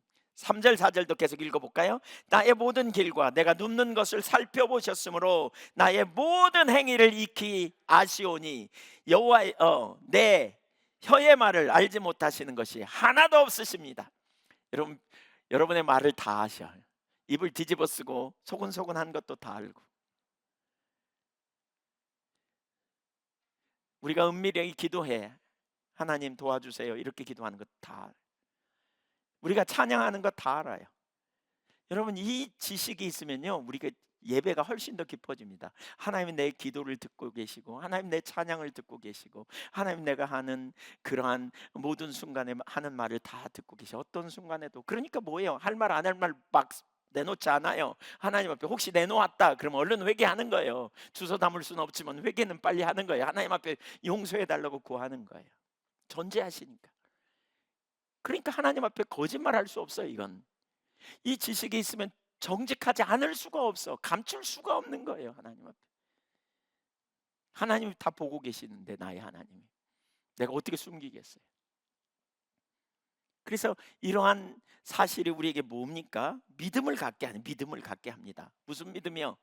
하나님은 나의 쓸 것도 알아. 하나님 나의 필요도 알아. 내가 지금 어떤 상황인지 하나님은 다 아셔. 그러니까 맡기는 거예요, 협력에. 누구에게 말하지 않아도 막 알리지 않아도 하나님이 필요를 채우시고 하나님이 이 모든 상황에 인도하실 거야. 아셔. 조지 뮬러 보세요. 수많은 어려움이 있었지만 그러나 2천 명이 넘는 고아들을 한 번에 2천 명이 넘는 고아들을 그는 전체 10만 명이 넘는 고아들을 단 한 번도 누구에게 도와달라고 요청하지 않았음에도 불구하고 하나님이 모든 필요를 채우셔서 그를 돌보게 하셨잖아요. 하나님은 아세요. 다 아세요. 머리털 하나까지 세신 받으셨대요. 머리 별로 없는 분들한테 제가 물어봤어요. 몇 개인지 세어봤냐고. 한 분도 없어요. 다 몰라요, 우리. 몰라요. 근데 주님은 여러분 오시면서 머리 빗었죠? 몇 개 빠졌는지 다 아세요. 주님은 현재 몇 개 남은지도 다 아세요. 주님은 그렇게 말하고 있지 않아요. 얼마나 신납니까? 한편으로는 두렵기도 하죠. 그뿐만이 아니에요. 출애굽기 3장 7절에 보니까 여호와께서 이르시되 내가 애굽에 있는데 백성의 고통을 분명히 보았대요. 그들이 그들의 감독자로 말미암아 부르짖음을 들었대요. 그 근심을 알았대요. 하나님은 우리가 그 백성의 고난과 어려움도 다 아시는 분이에요. 우리의 고통을 보시는 분이에요. 네, 보시는 분. 그래서 우리는 하나님 앞에 그 상황을 있는 그대로 고백하고 은혜를 구하고 하나님이 그 다음에 우리의 필요를 채우시고 우리를 그 위기에서 건져내실 걸 신뢰하고 나가는 거죠. 네. 내가 억울한 일을 당했을 때 이 하나님이 아신다는 사실이 굉장한 능력이 된 게 뭐냐? 억울한 일을 당했는데 아무도 몰라. 내가 나 억울한 걸. 그러면 우리는 어떻게 해요? 빡빡 우기잖아요. 우겨도 안 돼. 재판했는데도 졌어. 그러면 그냥 원망의 쓴뿌리가 우리 속에 가득 찰 수 있죠. 그러나 기억하십시오. 하나님은 알고 계십니다. 그게 하나님께 맡기라는 거 아니에요? 원수 갚는 것도 맡기라는 거 아니에요? 염려도 맡기라는 거 아니에요? 왜? 하나님이 책임지시겠다는 거잖아요. 예. 이 지식의 기초에서 우리가 맡길 수 있는 거예요. 그러니까 그러더라고요. 저도 개인적으로 하나님이 다루실 때는 억울한 일도 있고요. 하나님이 우리를 빚어가실 때 어떤 환경에 집어넣어서 테스트 하시잖아요. 근데 뭐 너무 억울해요. 가서 따지고 싶어 막. 그래갖고 가서 따지기도 하고 막 그래봤자 또 그냥 오히려 안 되고 어떤 그런 경험이 있지만 결국 그거더라고요. 맡기면 돼요. 맡기면. 하나님이 아시면 충분해. 그 하나님과 만남이 있으면 돼. 하나님께 맡기고 그냥 그 안에서 하나님이 아시니까요. 시편 3편 3편에 그걸 고백하는 거죠. 주는 내 머리를 드시는 분입니다. 이게 다윗의 고백 아닙니까? 시므이가 그를 향해 막 사울을 향해 막 아니 다윗을 향해 막 뭐죠? 흙먼지를 날리는데 그 부하가 가서 그냥 당번에 죽이려 그러잖아요. 그랬더니 다윗이 내버려 두라 그러잖아요. 하나님이 아시니 하나님이 내 상태를 아시니 내버려 두라 그러잖아요. 하나님이 내 머리를 들 거다. 결국 하나님이 머리를 드시잖아요. 결국 나중에 시므이가 다윗의 발 앞에 와가지고 잘못했다고 싹싹 빌잖아요. 여러분 하나님께 맡길 수 있는 건 바로 이 지식 때문에 그래요. 우리 하나님은 모르시지 않아요. 그 순간 뭐가 안 됐다고 여러분 낭망하고 좌절할 것 하나도 없어요. 하나님을 믿는 거예요. 그분이 우리의 변호사가 되시고 그분이 우리의 보호자가 되시고 그분이 우리의 필요를 채우시고 그분이 우리와 함께 하시며 부족함이 없어요. 네, 그래서 용서하는 게 별로 어렵지 않아요. 모르나 뭐 하나님이 최후 심판이 하나님 손에 있는데 악인의 결국은 하나님 손에 있는데 우리가 모르나 뭐? 그러니까 우리는 어떻게 하나님 백성으로 좋은 마음으로 축복하고 끊어내는 거예요. 그냥 끊어내는 거예요. 억울하세요? 그 사람을 향해 가지 말고 하나님을 찾으세요. 그리고 하나님 앞에 하나님이 아신 것을 고백하고요. 믿음으로 붙들고요. 하나님 제가 억울하고 힘들었어요. 주님 아시지요? 주님께 맡겨요. 그리고 그 사람 앞에 서 보세요. 그냥 편안하게 설 수 있어요. 대할 수 있어요. 왜요? 맡겼으니까요. 이렇게 갈 수 있어요. 이렇게. 그런데 어떤 경우에는 이제 하나님의 백성이 믿음과 지식의 부족으로 종종 하나님께서 알지 못한다고 내 상황은 알지 못할 거야. 나는 하나님이 날 잊어버리신 것 같아. 이런 생각, 이런 유혹에 빠질 때가 있어요. 저도 과거에 그런 경험이 되게 많거든요. 하나님이 저를 시골에 그 죽성교회에 있을 때 하나님께서 여기 있으라고 있는 것이 하나님 뜻이라고. 근데 완전히 하나님이 저를 잊어버리신 것처럼 느껴진 때가 있었거든요. 그러니까 그런 경험 있으세요, 여러분? 그냥 그 공황장애 같은 현상이 제게 나타나더라고요. 그냥 내가 지금 여기 뭐 하고 있는 거지? 막 이런 생각이 들어요. 어떤 때는 뜨거운 태양은 내려지지 조용해. 자면 아침에 새벽기도 갔다 와가지고 책 보다가 어떤 때는 낮잠을 살짝 자고 일어나면 그냥 아무도 없어. 조용해. 그럼 여기가 어디지? 내가 뭐 하고 있지? 하나님 날 잊어버리셨나? 그래서 제가 지구본을 하나 샀다니까요. 오직하면. 예, 전라남도 화순군 도곡면 죽청리 산 15-1번지 핀으로 찍어도 안 찍어져. 하나님이 과연 나를 아실까? 엄지 손톱으로 우리나라가 가려지는데 뭐 그 내가 어디 있는지 하나님이 알게 뭐야. 그래서 제가 성경을 엄청 읽었습니다. 읽다가 보니까 하나님은 전지하시다. 또 특별히 그 뭐죠? 신명기 7장 6절에 보니까 자기 기업의 백성으로 택했다. 근데 그게 뭐냐면 보배로운 소유로 택했다. 그러니까 하나님이 나를 보배로 여기셨구나. 소중히 여기시구나. 내가 소중히 여기는 게 뭘까? 그래, 내가 소중히 여기는 게 그거지. 내 아내지. 그럼 내 아내가 어디 있는지 내가 모르나? 뭐 무관심할까? 절대로 안 그러지. 내가 하나님의 아들인데 하나님이 나를 내버려 두실 리가 없네. 이렇게 생각하면서 믿음으로 막 그 상황을 돌파해내는 거예요. 하나님 감사합니다. 제가 지금 아무도 저와 함께 없는 것 같지만 하나님이 저와 함께 계심을 제가 믿습니다. 성경에 써 있습니다. 하나님 여기 다 기록되어 있습니다. 주님이 저를 얼마나 사랑하시는지 제가 주님 앞에 얼마나 소중한지 압니다. 우리가 주님과 동행하는 가운데 영혼의 어두운 밤이라는 게 있거든요. 하나님이 우리를 임재를 거두시는 때가 있어요. 십자가의 성요한은 9년 동안 그런 경험이 있었다고 얘기해요. 영혼의 어두운 밤. 근데 그때 우리가 돌파해내는 비결이 뭐냐? 믿음이에요. 여기 시편 77편 기자가 그렇게 표현하거든요. 주께서 영원히 버리실까? 다시는 은혜를 베푸지 아니하실까? 그의 인자하심은 영원히 끝났는가? 그의 약속하심도 영구히 패하였는가? 하나님이 그가 베푸실 은혜를 잊으셨는가? 노하심으로 그가 베푸실 긍휼을 그치셨는가 하였나이다. 셀라. 이런 경험 있는 분 손 들어보세요. 이런 경험 있는 분. 네. 하나님 날 잊어버리신 것 같처럼 느낀 분 손 들어보세요. 네, 손들 힘도 없나요? 아니면 네. 아니신가요? 하나님 날 잊어버린 것 같아. 깜깜해. 불러도 내가 부르다 내가 죽을 이름이요 산산이 부서진 이름이요 뭐 이런. 예, 하나님 침묵하시고 그냥 그런 경험. 우리 믿음이 없을 때 잊어버릴 때 우리가 그렇게 가죠. 지식의 부족으로. 히브리서 4장 13절 보세요. 지으신 것이 하나라도 그 앞에 드러나지 않음이 없고 오직 만물이 우리를 상관하시는 자의 눈앞에 발가벗은 것처럼 드러난다. 다 드러난대. 드러나게 돼 있어요. 다 드러난다. 하나님 앞에는 다 이와 같이 드러난다는 거예요. 따라서 보세요. 하나님은 아신다. 다니엘서 2장과 다니엘서 8장을 보면 거기에 하나님이 예언하거든요. 미래, 그러니까 다니엘이 예언해요. 미래에 있을 나라들에 대해서 예언해요. 그걸 우리는 뭐라고 예지, 하나님의 예지를 말해요. 미리 아신다 이 얘기예요. 예지. 그러니까 근데 하나님에게는 과거도 현재도 미래도 다 현재예요. 예, 미래. 그러니까 하나님은 처음부터 다 아셨어요. 미래도 아세요. 우리의 가는 길을 그가 아신다니까요, 여러분.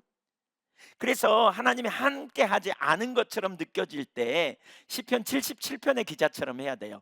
거기 10절 이하를 보세요. 그럴 때 읽어보세요. 또 내가 말하기를 이는 나의 잘못이라. 뭘 하는 거예요? 하나님이 날 잊어버렸는가? 이런 생각하는 게 잘못이라는 거예요. 그러면서 지존자의 오른손은 해. 이게 뭐예요? 하나님의 능력을 기억하라는 거죠. 곧 11절 여호와의 일들을 기억하며 무슨 일? 능력으로 행하신 일, 나를 위해 이루신 일, 하나님께서 행하신 놀라운 역사들을 기억하며 옛적에 행하신 기이한 일을 내가 기억하리이다. 기억하시기를 축복합니다. 이 기억해야 돼. 하나님이 누구신지, 어떤 일을 이루셨는지, 죄인 된 나를 구원하신 하나님의 은혜를 기억해야 돼요.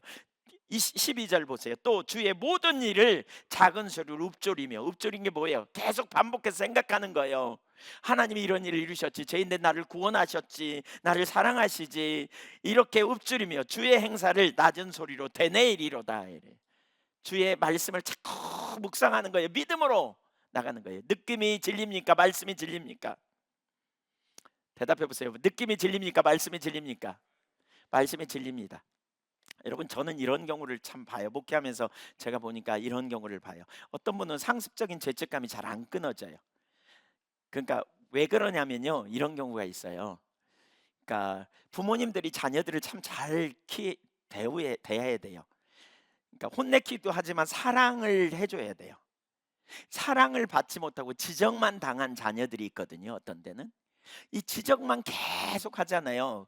그러면 성격에 따라 두 부류로 나눕니다. 지적을 계속 받으면 어떤 성격의 아이들은 지적당하다가 뭐 청소년 뭐 그러죠. 지적당하다가 계속 지적하는 그 지적하는 사람의 약점을 찾아요. 그래가지고 자기는 뭐 잘한가 이렇게 되면서 그때부터 지적하는 걸 안 받아요. 이게 반항하는 거죠. 이렇게 부모는 되게 싫죠. 근데 이런 사람이 차라리 상처가 적어요. 반대로 어떤 사람은 지적하면 다 받아들여. 그러면서 뭐라 그러냐? 내가 문제야. 그래, 내가 문제야. 그러면서 자존감도 낮아지고, 그러면서 자책하는 게 습관이 돼요. 모든 문제의 원인을 다 자기 탓으로 돌려버려 이제. 모든 문제의 원인을. 예. 이 두 번째 부류에 속하는 사람들은 복음을 받아들이면서도 그 다음에 무슨 문제가 생기면 자기 탓이라 그래요. 그러니까 자유함이 없어요. 자기가 자기를 공격해요. 그러니까 이게 훈련돼 있어요. 이게 어렸을 때부터. 그래가지고 모든 문제가 자기 탓이라 그래요. 자존감도 낮고 기쁨도 없고 뭐가 문제만 생기면 내 탓이라 그래요. 근데 말씀을 들어도 구원의 감격과 기쁨이 있는데 그 다음에 뭔가 좀 임재가 거치거나 은혜가 거치면 내가 잘못해서 그러거니 그러고 눌려 그냥. 다 똑같아요. 임재가 거치기도 하고요, 은혜가 거치기도 해요. 근데 그때 뭐 하느냐? 건강하면 어떻게 합니까? 그럴 때 이렇게 하는 거예요. 이렇게 뭐 합니까? 자기가 잘못한 거 생각나는 대로 회개하는 거예요. 회개해요. 저도 그런 적 되게 많아요. 생각나는 대로 회개해요. 근데 그럴 때 회개하려고 그러면 별로 죄가 안 찾아져. 한두 개야 기껏해야. 회개해. 그리고 회개한 죄가 용서받았음을 받아들여요. 그런 다음에 뭐 하느냐? 예수 이름으로 죄책감 떠나가게 해. 떠나가라고 선포하면서 하나님 정말 기쁘시게 하고 싶은데 제가 생각이 안 나요. 혹시 잘못된 게 있으면 깨닫게 해주세요. 전지하신 하나님 알게 해주세요. 그리고 하나님을 찾는 거예요. 예수 이름으로 떠나가라 그러고 용서하신 주님, 은혜와 자비와 긍휼이 풍성하신 하나님을 집중적으로 찾아 나가야 돼요. 주 안에서 말씀으로 자유케 되는 삶이 되어져야 돼요. 상습적으로 눌리는, 그러니까 신앙생활을 해도 기쁨이 없는 사람들이 얼마나 많은지 몰라. 조금만 문제 생기면 내 탓이래. 옆에서 들어보면 탓 아닌데도 그냥 남의 탓까지 다 끌어갖고 자기 탓이야. 만들어. 이거 만드는 체질이 있어요. 이거. 그런 사람 알고 계신 분 손 들어보세요. 네, 네. 그러니까 내 탓이라고 여길 게 아니라는 거죠. 우리가 하나님 앞에서 정리하는 거예요. 그때. 근데 아세요? 그걸 가지고 속이기 때문에 하나님의 이렇게 속으면 임재가 회복되지 않아요. 이렇게 속으면 계속 눌려요. 거기에 확신을 가지고 믿음으로 주님을 찾을 때 주님이 만나 주시고 은혜를 회복시켜 주시는데 거기에 눌려버리는 분들이 정말 적지 않은 것 같아요. 어떻게 보면 너무 안타까워요. 하나님의 놀라운 은혜의 사랑, 그래서 누가 칭찬해도 잘 못 받아들이는 거죠. 항상 이런 분들은 잘 칭찬해도 자기 칭찬을 잘 못 받습니다. 있는 그대로 받아주지 못합니다. 주님의 사랑, 은혜가 이런 게 잘 안 보이고 가리워집니다. 최소한 제가 오늘 이 부분을 나누는 것은 아까 일부 예배 하다가 갑자기 이 부분이 생각이 나서 좀 하나님 인도하시는 것 같아서 나누거든요. 여러분이 그 자리에 있다면 여러분이 느끼는 느낌이 진리가 아닐 수 있다는 걸 인식해야 돼요. 말씀의 기초에서 헐어내고 쌓아가야 돼요. 말씀의 기초에서. 제가 말씀드린 것처럼 여러분이 지적질을 주로 당하는 타입이고 여러분 탓으로 받아들인 자리에 있었던 사람들은 특별히 더 많이 그런 영역을 감안해야 돼요. 여러분이 그 자리에 있었다면 이거 감안해야 돼요. 하나님 전지하세요. 하나님 우리 모르시지 않아요. 마귀는 얼마나 교묘하게 속이는지 몰라요. 진리 아닌 걸 가지고 진리인 것처럼 그리고 느낌을 가지고 우리를 몰아가는 경우에 그래서 자유함이 없어요. 기쁨이 없어요. 복음 안에 있는 진정한 기쁨, 안식이 우리 가운데 없는 거죠. 환경을 가지고 해석하지 마세요. 느낌을 가지고 해석하지 마세요. 진리를 가지고 말씀을 가지고 여러분 주님을 향해 나가시기를 축복합니다. 아멘.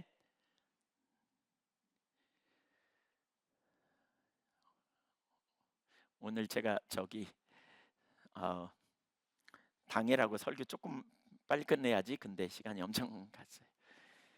네, 두 가지 더 해야 되는데 최소한 네 빨리 하겠습니다. 이거 크게 세 번째 하나님의 사랑입니다. 첫째가 뭐예요? 하나님은 스스로 계시는 분. 둘째 뭐예요? 하나님은 무한하신 분. 셋째 하나님은 사랑의 하나님입니다.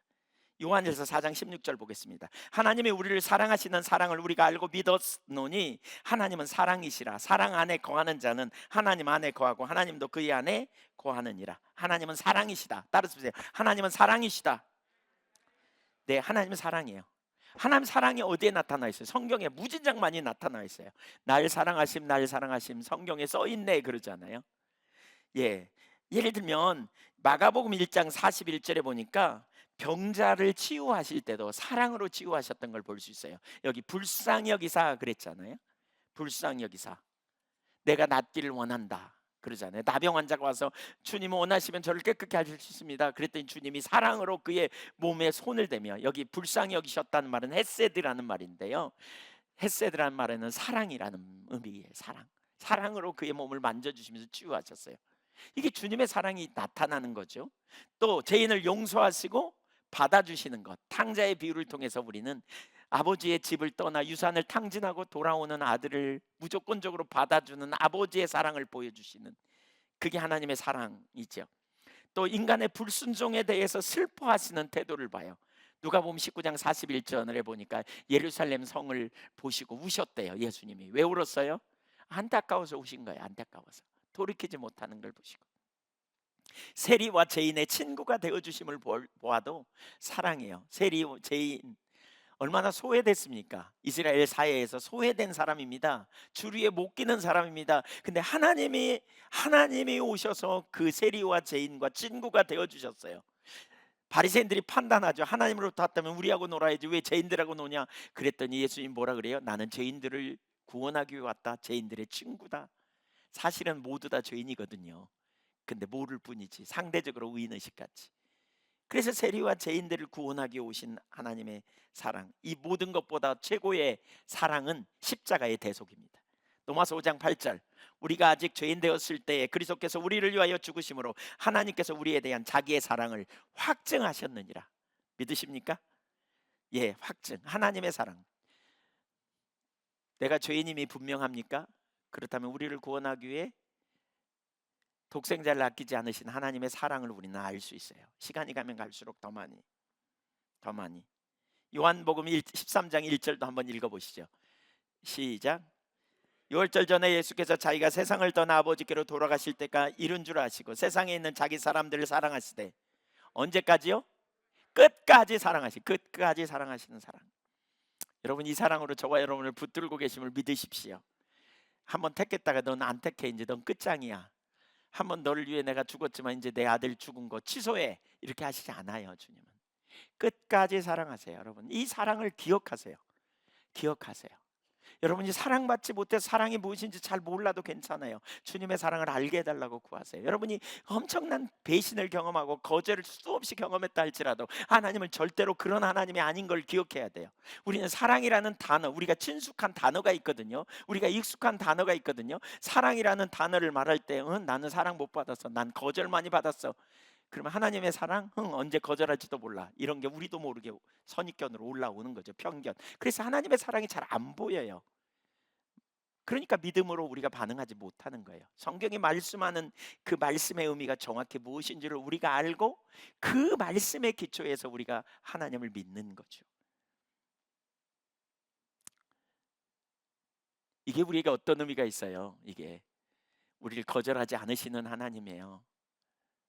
하나님의 사랑이라는 것은 우리를 용서하시는 하나님이에요. 우리를 받아주시는 하나님이에요.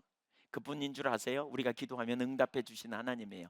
하나님이 우리 편 되시겠다는 거예요. 로마서 8장 31절에 보면 자기 아들을 아끼지 아니하시고 내어주시니까, 그런즉 우리가 무슨 말하리요? 만일 하나님이 우리를 유하시면 누가 우리를 대적하리요? 하나님이 우리를 유하신다는 거예요. 네 편 하겠다, 내가 너희 편 대줄게, 그 말입니다. 그 다음에 32절에 뭘 근거로? 자기 아들을 아끼지 아니하시고 내어주시니까 어찌 아들과 함께 몽땅 다 주지 않겠느냐 그랬어요. 아들과 함께 준대. 하나님 우리 편이에요. 믿으십니까? 이 확신을 가지세요. 하나님 여러분 편이에요. 이 확신을 우리가 갖는 거예요. 마귀는 아니라 그래요. 마귀는 참소예요. 과거의 상처, 과거의 부정적인 경험, 거절의 경험, 사랑받지 못한 경험 때문에 나는 사랑 못 받는 것처럼 마귀는 자꾸 속여가지고 그리스도인의 정체성을 잃어버리게 하는 거죠. 속지 마세요. 그 감정 속지 마세요. 뭐가 진리인지 보세요. 분명히 이 사랑을 알아야 이웃을 사랑하고 하나님을 사랑하고 이웃을 사랑할 수 있어요. 그 하나님 사랑과 관련해서 두 가지를 볼 수 있는데요. 첫째는 하나님은 아버지가 되신다는 거예요. 아버지가 되신. 하나님 인격체세요. 인격적 관계를 맺는 그 관계 중에 최고의 관계가 뭐냐? 아버지와 아들의 관계예요. 성경에 신랑과 신부의 관계로 표현하기도 하지만 아빠와 아들의 관계로 표현해요. 아빠와 아들. 이사야 선지자는 이스라엘 백성들이 범죄 가운데 있을 때 하나님 앞에 이렇게 기도해요. 한번 읽어보죠. 64장 8절 시작. 이제 주는 우리 아버지시니이다. 우리는 진흙이요 주는 토기장이시니 우리는 다 주의 손으로 지으신 것이니이다. 주는 우리 아버지인데 왜 내버려 둡니까? 이렇게 기도하는 거죠. 이스라엘 백성들이 범죄했어요. 범죄한다고 하나님이 호적 파 그렇게 합니까? 안 하잖아요. 그러니까 하나님께 호소하는 거예요. 기도할 때 하나님의 성품을 가지고 지금 기도하는 거예요. 하나님의 속성을 향해 기도하는 거예요. 하나님 우리 아빠시잖아요. 근데 왜 내버려 두세요? 하나님 돌아보아 주세요. 아빠로서 자녀를 돌아봐요 안 봐요? 당연히 돌아보죠. 그걸 말씀하는 거예요. 그걸. 이게 믿음이에요. 우리의 믿음. 우리가 하나님께 담대히 간구할 수 있는 이유가 뭐냐? 하나님이 우리 아빠이기 때문에 그래요. 하나님이 우리 아빠이기 때문에. 여러분 세상의 아빠에게 자녀가 달라 그러면 주잖아요. 혹시 안 줄지라도. 그래서 예수님이 하나님이 그렇게 말하죠. 네 부모는 혹시 너를 버릴지라도 나는 절대로 너희를 버리지 않는다. 악할지라도 자식에게 좋은 것을 줄 알거든. 하물며 너희 하늘 아버지가 구하는 자에게 성령을 혹은 좋은 것을 주시지 않겠느냐 그러셨어요. 육신의 아버지는 무능해서 가진 게 없어서 못 줘요. 육신의 아버지는 어떤 때는 우리에게 애정을 가지고 대하지 않아서 뭐 안 주기도 해요. 그러나 하늘 아버지는 달라요. 그분은 우리에게 주시기를 기뻐하시는 분이에요. 요한복음 1장 12절 영접하는 자 곧 그 이름을 믿는 자들에게는 하나님의 자녀가 되는 권세를 주셨으니 갈라디아 3장 26절 너희가 다 믿음으로 말미암아 그리스도 예수 안에서 하나님의 아들이 되었으니 여러분 아들됨의 의미의 가장 핵심이 뭔 줄 아십니까? 우리가 하나님의 자녀됨의 가장 큰 핵심은요 우리가 하나님의 상속자라는 거예요. 상속자. 로마서 8장 17절 한번 크게 읽어보시죠. 시작. 자녀이면 또한 상속자 곧 하나님의 상속자요 그리스도와 함께한 상속자니 우리가 하나님의 상속자라는 거예요. 그러니까 바꿔 말하면 우리의 유일한 분깃은 하나님이에요. 하나님이 우리의 유일한 기업이에요. 그런 찬양 있죠. 아버지 당신은 내 삶의 기업 당신은 친절하고 순결해 사랑합니다. 하나님을 나의 유일한 분깃. 시편 119편 57절에 다윗은 그런 고백을 해요. 하나님은 나의 분깃입니다. 유일한 분깃. 가나안 땅 차지할 때 사람들이 네 지파를 제외한 모든 지파들은 땅을 차지했거든요. 근데 네 지파를 향해 하나님 뭐라 그러면 내가 너의 분깃이 될게. 땅이 아니고 바로 하나님을 우리의 분깃으로 삼는 하나님이 분깃 되어 주시겠대. 우리 아빠 노릇하고 하나님 것이 우리 것이 돼 주겠대. 이게 성경의 약속이에요. 이게 우리가 믿는 하나님이에요. 우리는 그 하나님 앞에 믿음으로 입을 크게 벌릴 이유가 바로 여기에 있는 거죠. 믿음으로. 여기에서 뭐예요? 돌보심을 경험하고요. 필요를 채워주시는 걸 경험하는 거죠. 여기에 또 한 가지 우리의 의무가 있어요. 뭐냐? 아빠라면 존중하는 마음이 필요해요. 하나님은 우리 아빠니까. 그리고 사랑하심으로 드려야 될 순종이 있어요. 순종. 거기서 인격적 사랑의 관계가 깊어지는 거죠. 하나님이 나를 사랑하시고 나의 아빠니까 내가 하나님 안 기뻐하는 일을 안 해야지 이렇게 되는 거죠. 여기서 존중하고 사랑하는 관계가 있죠. 이 모든 사랑을 제일 많이 보여주는 게 탕자의 비유 같아요. 네, 시간이 없어서 그냥 넘어가겠습니다만 저는 이 탕자의 비유를 들으면서 제 삶의 율법주의가 깨졌습니다. 종으로 여기지 아니하고 아들로 받아주시는 아버지. 탕자가 집 나가갖고 아버지 유산 다 써버렸잖아요. 여러분 그런 자식이 돌아오면 어떻게 하겠어요? 근데 일단 기다리긴 기다리겠죠. 그래 달려가겠죠. 가가지고 이단 옆차기로 근데 아니면 주먹으로 구박을 한대 하든지.